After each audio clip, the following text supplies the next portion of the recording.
Hi, my name is Chiranjeevi Marilla. I'm a senior big data consultant, AWS certified solution architect and developer associate at Equifax. And today we are going to discuss about Amazon Athena. So what is Amazon Athena?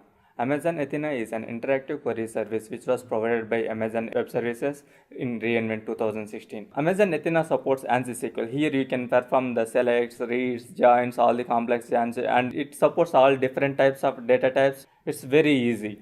We just open Athena and create a table, upload the data into S3 and point that data to the Athena table that we are creating and start querying on top of that. It is built on top of PrestoDB technologies. PrestoDB is nothing but a distributed in-memory SQL technology. So like whenever you run some query on Athena, what it does in backend is like it runs that PrestoDB SQL within seconds. The way Amazon Athena works is a pay-as-you-go model. So like you will not be charged for creating tables in Amazon Athena, you will be charged only for the data that you will be querying on top of the S3 whatever is present. But please note that like here you will be charged for both Athena query services and the S3 storage service as well. There are basically three main keywords that we will be focusing on here: table, database, Saturday.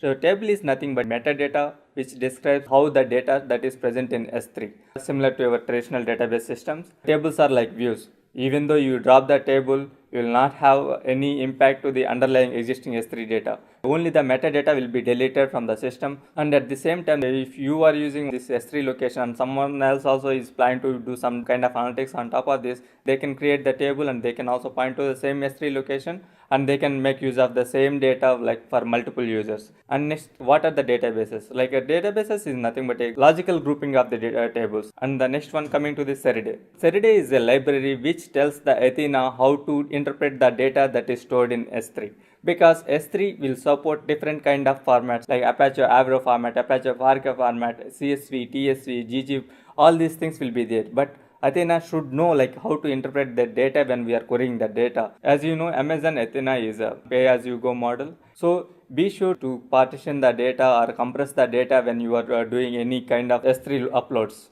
It would be a best practice to compress your data before uploading to S3 to save cost.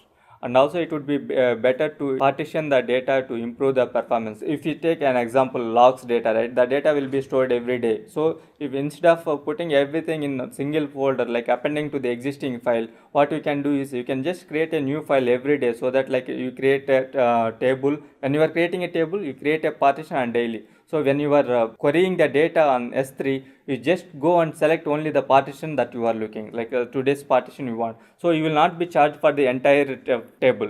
You will be charged only for today's partition alone. When you are partitioning the data, you will be saving the cost when you are scanning the data and when you are querying the data, because instead of querying the entire table, you will be querying only that particular partition like today's data, yesterday's data, day before yesterday's date, by just passing a date. This is the best way to improve the performance. At the same time, it is the best way to save the costs. Let's come to Amazon Athena limitations. So Amazon Athena does not support all the features which are supported by PrestoDB right now. This is not a data warehouse solution. This is just an analytical solution. So you can just go and query the data, but you cannot store the data in Amazon Athena. You will not be able to do any create table statements, or you will not be able to create the table using the select statement. You will not be inserting that data into this some other data table in the same Athena, and you will not be able to use explain statements like we do in PrestoDB technologies. Now let's discuss about Amazon Athena service limits. We cannot run more than 5 queries at the same time. Create only 100 databases per account, and we can create only 100 tables per table, and we can only create 20,000 partition per table. So these are like a soft limitation. You can always reach out to Amazon Web Services and you can get them extended.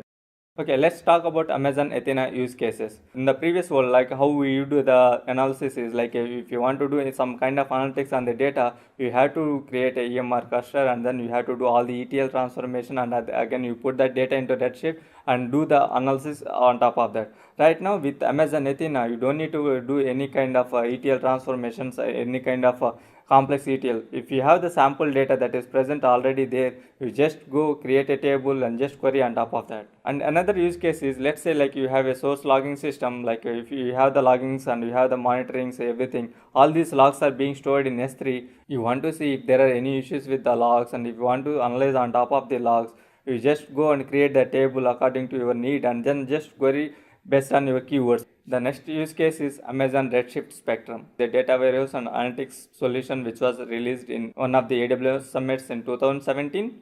Redshift Spectrum uses Amazon Athena to process all the petabyte scale of data and to do analytics on top of this.